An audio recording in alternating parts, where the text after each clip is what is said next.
Hello there, Tiffany here. Welcome to my quilting life. In today's video, I'm going to show you how to trim or square your finished quilt top now, or finished quilt, because technically at this point it is now a quilt.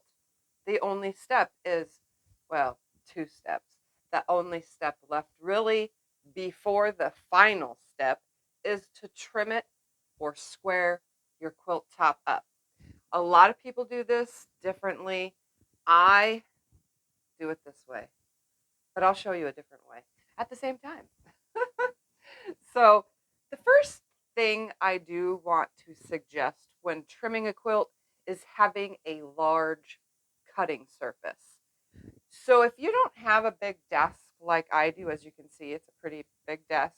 If you don't have a large desk, a kitchen table that's empty will do, and or the living room or dining room or kitchen floor, depending on the space you have available. Also, having a hard surface under it works because you need to have a rotary cutting mat.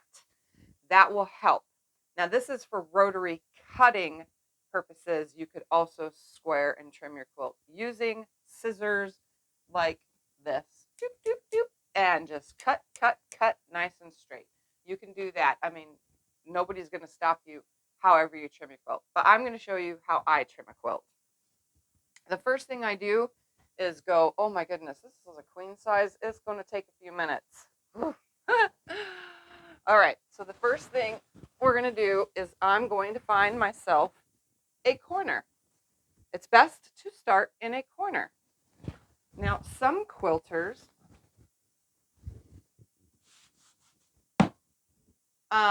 they just start cutting, again, with scissors and stuff. And that's technically what I do.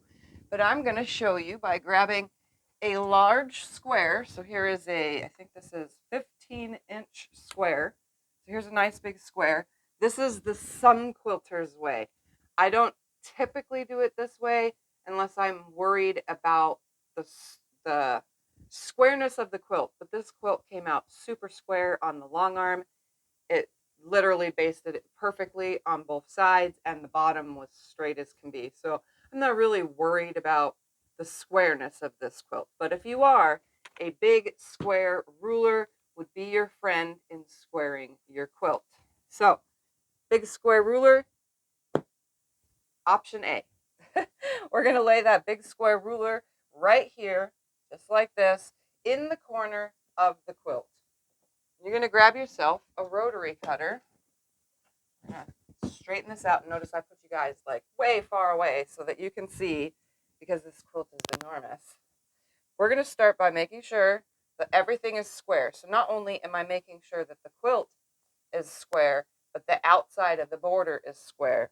And when I know that it is, I'm going to make a cut this way and make a cut that way. So right here, I'm going to pull that away. And you can see now I have a nice square corner here. To make it to the other corner, we're going to go all the way to that other corner, just like this. And we're going to lay our big giant square on it again. And we're going to square this corner.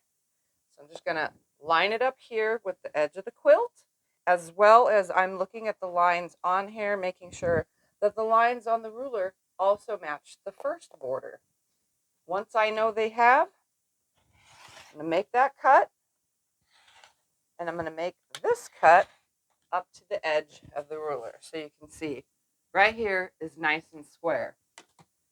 Then the next step is to go through and square the rest of the quilt. So you take a long ruler. I'm just going to use this one, or you can keep using the square. It's no big deal. And I'm going to straighten it up just like this. Slide it. This is why I use the bigger ruler normally, not this one. Everything looks square. Just going to slide it, pull it down, adjust it.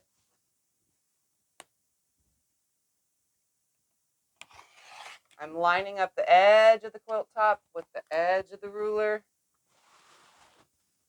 So that way when I go sideways like this, that works. And keeps it nice and square. I'm going to go all the way down to my beginning spot. So the ruler should land touching nice and straight on both edges that have been cut, along with the edge of the quilt top border. And there we have a trimmed side. So now what I need to do is go along another side. So then you would spin around and do the rest of the corners if you're doing the large square method. I'm going to go ahead now and set this aside because I'm not really going to do this method. I'm going to do my method with a longer ruler.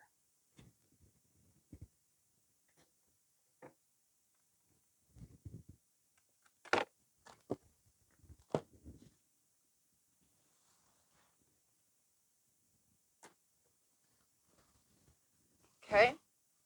Now if you're on a floor, I'll tell you before I start cutting my pieces here off and straightening this out. If you're on a floor, you would lay the whole quilt top out over the space of your floor.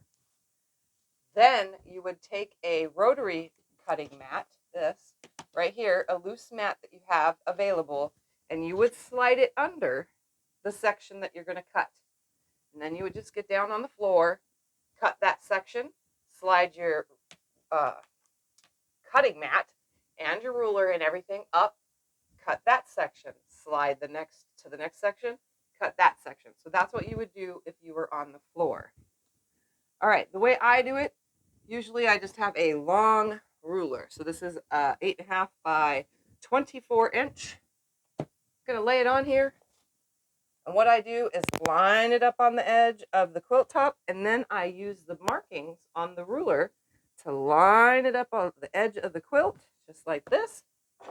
And I start from the very edge, just like that, and I make my cut. Same as before, except I'm not cutting two corners at the same time. I'm only cutting one. Then I just slide it down to its next position, fold that kind of out of the way, line up the edge of the ruler down here on where I've cut, as well as along the edge of here. Also checking my border, and it looks good. I'm not too worried about that, but you know, you check it anyway. Make that long cut, slide everything down, fold this up out of the way, make sure it's out of the way. I'm just going to lay this again on the border, on the quilt top, and go down it just like that.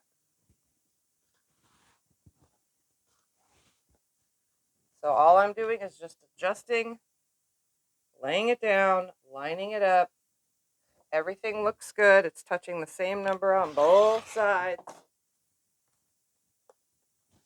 And then I come to where I started when I cut that corner and line this up, and both sides are lining up just like that. And there was a little bit of wonkiness right here on this end, but guess what? It's straight now. All right, so there's another side chopped off. So that's two sides. Let's find a third side.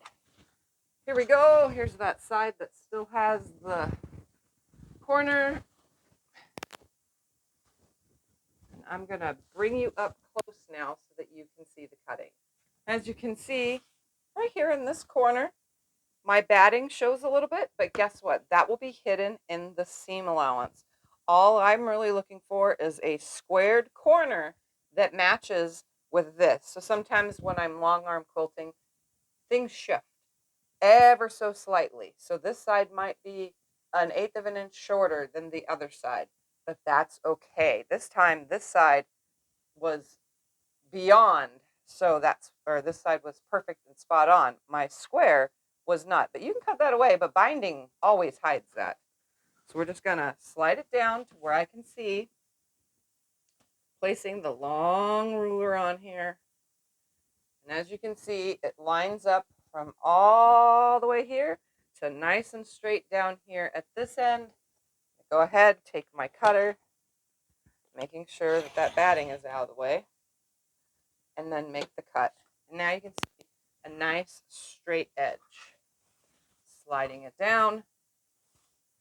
This is why a good big table, kitchen table, dining room table, whatever you want to use, or the floor is a really good idea because it helps keep things flat so that you can have a nice straight cut. So again, same number here is touching right here. So it's touching 4 and an, or 1, 2, 3, 4, 5 and an 8th right there, and 5 and an 8th right here. Both of them are touching. It's going to go ahead. Oops. Slide that down. As you can see, I kind of dinged the ruler. I mean, you know, I bent my blade like this against the ruler. I try not to do that. Sometimes it happens, but that doesn't affect anything right here. It's still straight and the binding will still cover it. All right, coming up here again, just like this. We're going to line this ruler up down here. We're going to line it up here. You can see right here, just a little bit, my border sticks out on there. You can pull it through like this, or you can just leave it because it's sticking out beyond and it's still straight. So I'm going to look right here. It's touching the 5 and an 8th. Down here, it's touching 5 and an 8th. I'm going to go ahead, make my cut, and as you can see, it has just a tiny bit. I'm not worried about those when I trim a quilt. Just leave it. It's no big deal when that happens. You're not really taking away from your quilt top and your border when you do that. Because sometimes, again, on the long arm, it stretches. You can see right here, it's kind of a little puff. That's just because the fabric stretched when I was quilting it. So I'm going to come down here. I'm going to make this cut. Lining it up. 4 and an 8th right here, or 5 and an 8th. Sorry, I keep saying the wrong number, but I'm looking at the ruler from the opposite end and I see the number 4 right there. Okay, so there's another side. And now I'm going to go ahead and grab that square ruler to show you again how it works.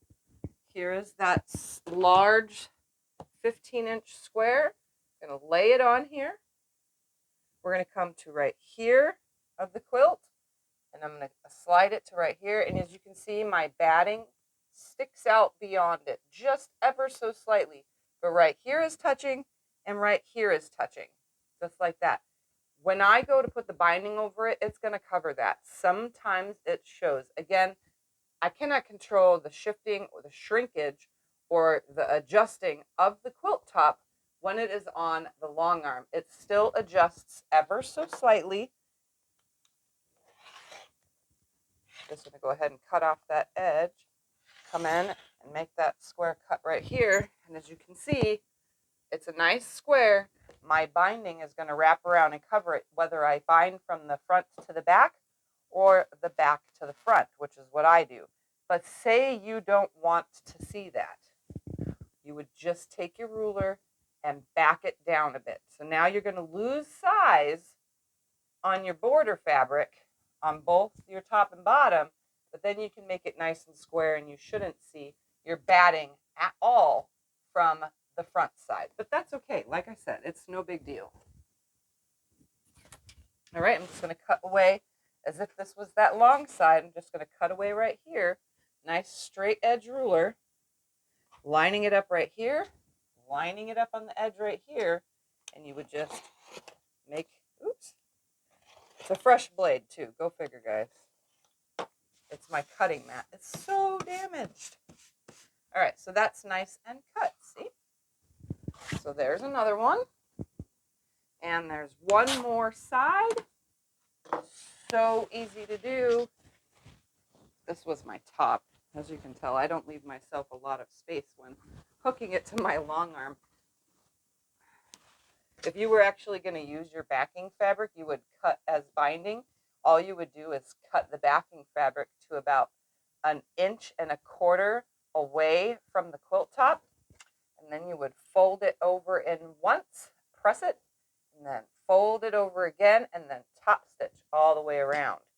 So you would do that all the way around the quilt, and then of course you would have to do your corners, which would be a 45-degree angle. This is a nice tip for you guys, right? It'd be a 45-degree angle from your strip. Again, if you're using binding, your back is your binding. Cut about 1.25 inches away. Okay? Fold it in once, fold it over again. The corners are 1/4 inch away from this edge right here. Cut a 45-degree angle. This wouldn't be cut off, you know, it would still be there. And then what you would do is you would take those two ends, wrong sides together, and sew that 45-degree line, which would touch you at the tip of your quilt and then allow you to have a nice mitered corner. I do have a video somewhere on my channel about doing that, but at a later time when I feel like using the backing fabric for another quilt, I'll make another video about that because it's really very simple. All right, we're going to go back to my big ruler again. I'm going to line it up down here. I'm going to line it up here. I'm going to make sure that those two magic numbers are touching. And I'm going to cut.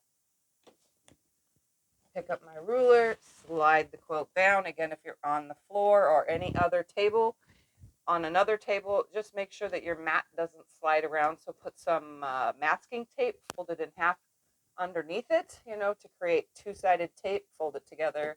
Tape it underneath so it stays in place, and that way it can hang over the table nicely.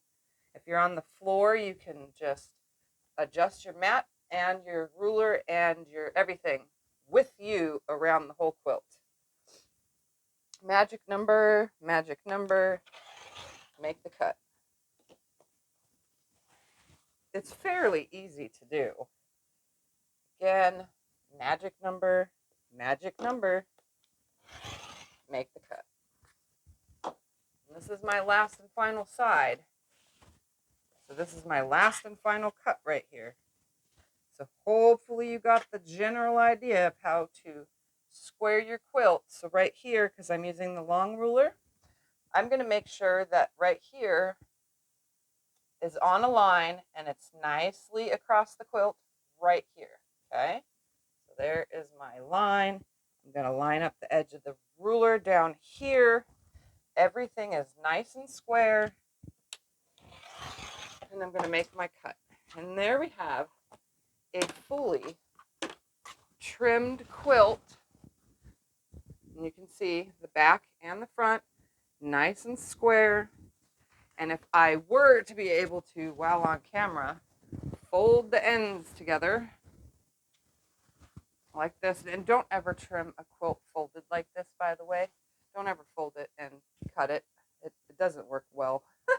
It makes a mess. And as a beginner, when I was first starting out, I folded the whole quilt and I tried to line up the quilt top in the corners and everything, and I cut it, and I ended up losing points off of what I had on my quilt top.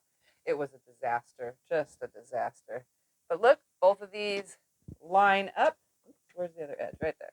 Both of these line up. It creates a beautiful square.